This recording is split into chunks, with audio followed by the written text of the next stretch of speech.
subscribe my channel. Hi අද video එකටත් මම ඔයාලා හැමෝම ගොඩක් ආදරෙන් එකතු කරගන්නවා ජුවලරි මේකින් part 2 වීඩියෝ එක තමයි මම අද අරගෙන ආවේ. ඉතින් ඔයාලට මේකේ first වීඩියෝ එක බලා ගන්න පුළුවන් මගේ channel එකට ගිහිල්ලා. ඒකට ගොඩක් හොඳ ප්‍රතිචාර හම්බුණා ඔයාලගෙන්. ඉතින් ඒක නිසා මම හිතුවා ආයෙත් මේ වගේ වීඩියෝ එකක් කරන්න ඕනි කියලා. ඉතින් මේ වීඩියෝ එකෙන් මම ඔයාලත් එක්ක ෂෙයා කරගන්නවා මම කොහොමද බ්‍රේස්ලට් හදන්නේ කියලා. බ්‍රේස්ලට් හදන විදි දෙකක් ගැන කියලා දෙනවා. ඒ වගේම තව චේන් නෙක්ලස් එකක් හදාගන්නේ කොහොමද කියලාත් මම මේ වීඩියෝ එකේදී ඔයාලත් එක්ක ෂෙයා කරගන්නවා. එහෙනම් වීඩියෝ එක ඉවරනකම් බලන්න. මම හිතනවා ඔයාලා මේකට කැමති වෙයි කියලා. හැබැයි ඊට කලින් මට ඔයාලට පෙන්වන්න චූටි දෙයක් තියෙනවා. මම දැන් මේ අන්පැක් කරපු පාර්සල් එක මට එව්වේ එලිගන්ස් ක්ලෝතින් කියන පේජ් එකෙන්. ඒ අක්කා මට එවලා තියෙන්නේ මෙන්න මේ ලස්සන ක්‍රොප් টොප් එක. ඒකේ කලර් එක හරිම ලස්සනයි. ඒකේ මැටීරියල් එකත් මාරම ලස්සනයි. ඉතින් මම මේකට ගොඩක් ආස වුණා. ඉතින් ඔයාලටත් පුළුවන් මේ වගේ ලස්සන ක්‍රොප් টොප් ඒ පේජ් එකට ගිහින් බලලා ඕඩර් කරන්න. ඔයාලගේ ගෙදරටම ගෙන්න ගන්න පුළුවන්. අනිත් දේ තමයි හරිම affordable price එකකට ඔයාලට මේ items ගෙන්න ගන්න පුළුවන්. ඉතින් ක්‍රොප් টොප් විතරක් නෙවෙයි තව ගොඩක් ಜಾති තියෙනවා. ඔයාලට පුළුවන් ගිහිල්ලා බලන්න. අවුරුදු සීසන් එකත් ළඟ එන නිසා ඔන්න මේ පේජ් එකෙන් offers වගේකුත් introduce කරලා තියෙනවා. buy one get one free option එක ගන්න පුළුවන් ඔයගොල්ලන්ට. ඒ වගේම 110ක discount එකකුත් ගන්න පුළුවන්. ඔයාලගේ details contact numbers මම පල්ලෙහා description එකෙන් දාලා තියන්නම්. ඔයාලට පුළුවන් try කරලා බලන්න.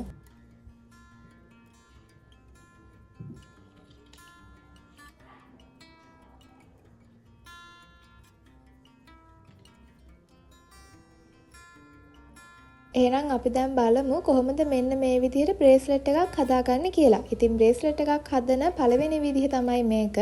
මේ වගේ බ්‍රේස්ලට් එකක් හදද්දි ගොඩක් අයට එන ප්‍රශ්නයක් තමයි කොහොමද කැඩෙන්නේ නැති වෙන්න ශක්තිමත් විදිහට බ්‍රේස්ලට් එක හදාගන්නේ කියලා. ඉතින් මම අද කියලා දෙන්නම් ඒ කොහොමද කියලා. මේ තියෙන්නේ බ්‍රේස්ලට් එක හදන්න ඕන කරන බඩු ටික. මුලින්ම අපිට ඕන වෙනවා මේ වගේ ඉලාස්ටික් ත්‍රෙඩ් එකක්. ඒකේ සයිස් එක 0.7 මම අරගෙන තියෙන්නේ. ඊට පස්සේ ආයෙම මේ වගේ චාම් එකක්. මේක ඔයාලට කැමති විදිහට ගන්න පුළුවන්. ඊට පස්සේ පබලු. මේ පබලු නම් මම ගත්තේ කොළඹ වලින්. මුලින්ම මේ වගේ ඔයාලට අවශ්‍ය ගානට පබලු දාගන්න.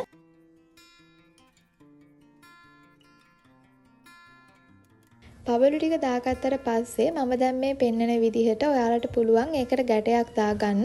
ඉතින් වීඩියෝ එක හොඳට බලාගෙන ඉන්න මම කොහොමද මේකට ගැටයක් දාන්නේ කියලා. ඉතින් මේ විදිහට දැම්මහම අපේ බ්‍රේස්ලට් එක හොඳට හයියට තියාගන්න පුළුවන්. මෙන්න මේ වගේ නූල දෙපාරක් කරකව ගන්න. මට ඒක හරියට කියන්න තේරෙන්නේ නැහැ. මම හිතනවා ඔයාලට වීඩියෝ එක පැහැදිලිව පේනවා ඇති කියලා. ඉතින් මෙන්න මේ විදිහට රැලි දෙකක් තුනක් හිටින විදිහට ওই විදිහට දාලා තද කරගෙන ඊට පස්සේ ආයෙම එක කෙලින්ම ගැට ගහන්න යන්න එපා. තවත් මේ වගේ ලූප් එකක් අරගෙන ඒකත් ආයෙම තව පාරක් යටින් අරගන්න.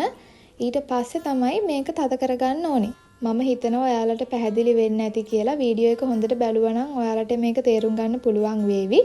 ඉතින් මේ විදිහට ඊට පස්සේ කීව පාරක් තද කරගන්න හොඳට.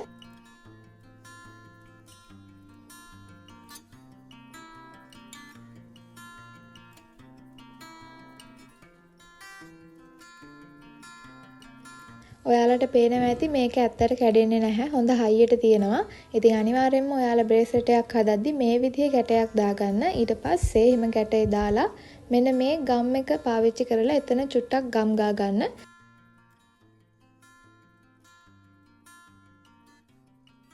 ඊට පස්සේ අපි දැන් මේකට චාම් එක දාගමු. ඉතින් ඔයාලා මේ වෙලාවේ හොඳට මතක තියාගන්න මේ විදිහේ චාම් එකක් අපි මේකට ඇඩ් කරද්දී කොයිම වෙලාවකවත් ඒක නූලට දාගන්න එපා. එහෙම කරාම ඒක හරියට හිටින්නේ නැහැ. අනිවාර්යයෙන්ම මේ විදිහේ ජම්ප් රින්ග් එකක් පාවිච්චි කරලම ඒක දාගන්න.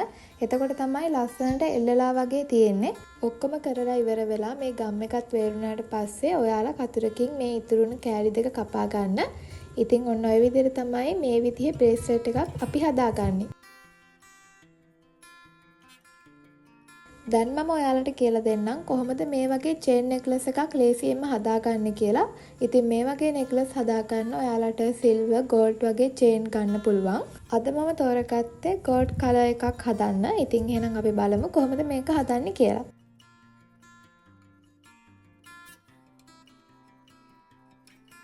මම දැන් මේ පෙන්නපු බඩු ටික විතරයි අපිට මේ චේන් එක හදන්න ඕන කරන්නේ. ඉතින් හරිම ලේසියෙන් මේක හදා ගන්න පුළුවන්. අපි එනම් බලමු කොහොමද හදන්නේ කියලා. මුලින්ම ඔයාලා චේන් එකේ දිග අවශ්‍ය ප්‍රමාණයට කපා ගන්න. එහෙම කපලා ඉවර වෙලා ඊට පස්සේ චේන් එකේ දෙපැත්තට මේ වගේ ජම්ප් රින්ග්ස් දෙකක් දාගන්න ඕනේ.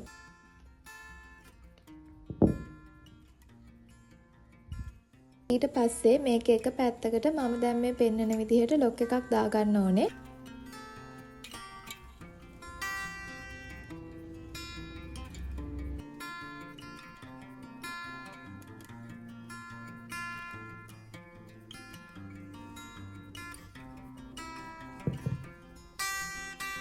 අනිත් පැත්තටත් මේ විදිහට ජම්ප් රින්ග් එක දාගන්න. දැන් ඔයාලට පේනවා මේක අපිට හරියට හදාගන්න පුළුවන්. ඉතින් අපිට ඉතුරු වෙලා තියෙන්නේ දැන් පෙන්ඩන්ට් එක සෙට් කරගන්න. අපි එහෙනම් දැන් ඒකත් කරමු. ආයෙත් ජම්ප් රින්ග් එකක් අරගෙන ඒක ඕපන් කරලා ඒකට ඔයාලගේ පෙන්ඩන්ට් එක දාගන්න. ඊට පස්සේ ඒක තමයි මාලෙට සෙට් කරන්න ඕනේ. එහෙම නැත්නම් ඔයාලා කොයි වෙලාවෙවත් පෙන්ඩන්ට් එක කෙලින්ම චේන් එකට දාගන්න යන්න එපා. එහෙම වුණාම පෙන්ඩන්ට් එක හරියට හිටින්නේ නැහැ. ඉතින් මම මේක බ්‍රේස්ලට් එක හදද්දිත් ඔයාලට කිව්වා පැහැදිලි වෙන්නේ නැති.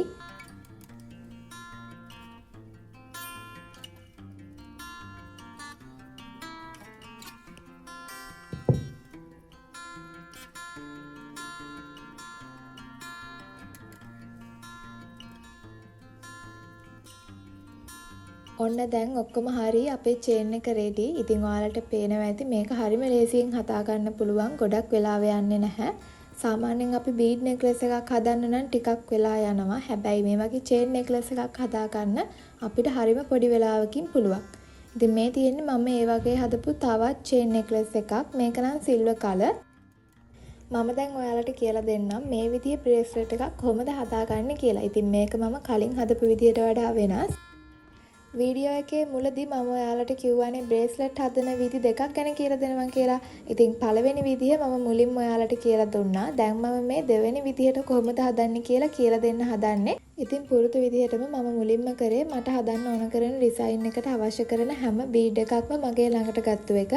එහෙම කරන එක හරිම ලේසි. එතකොට සැරින් සැරේ නැගිටලා ඒවා ගන්න ඕනේ නැති නිසා මේ බ්‍රේස්ලට් එක මම මීට කලින් හදලා තිබුණ එකක් නෙවෙයි. මේ ඩිසයින් එක මට හම්බුනේ Pinterest එකෙන්. ඉතින් මට හිතුණා try out කරලා බලන්න මොන විදිහට දෙන්නේ කියලා.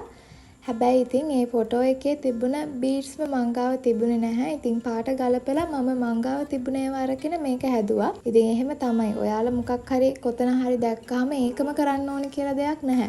මොකද මේ හෑන්ඩ්මේඩ් අයිටම්ස් අපිට කැමති විදියට හදන්න පුළුවන්. ඉතින් අපිට තියෙන නිර්මාණශීලීත්වය ඒවා පාවිච්චි කරලා අපිට අපේම විදියකට මේවා හදන්න පුළුවන්. කොතනකවත් කියලා නැහැ ඔයාලා බ්‍රේස්ලට් එක හදන්න ඕනේ මේ විදියටමයි, මේ ඩිසයින් එකමයි, මේ පබළු එකමයි ගන්න ඕනේ කියලා දෙයක් නැහැ. ඉතින් ඒක තමන්ගේ නිර්මාණශීලීත්වයත් එක්ක තමන්ට කරන්න පුළුවන් විදිහට කෙරුවාම හරි.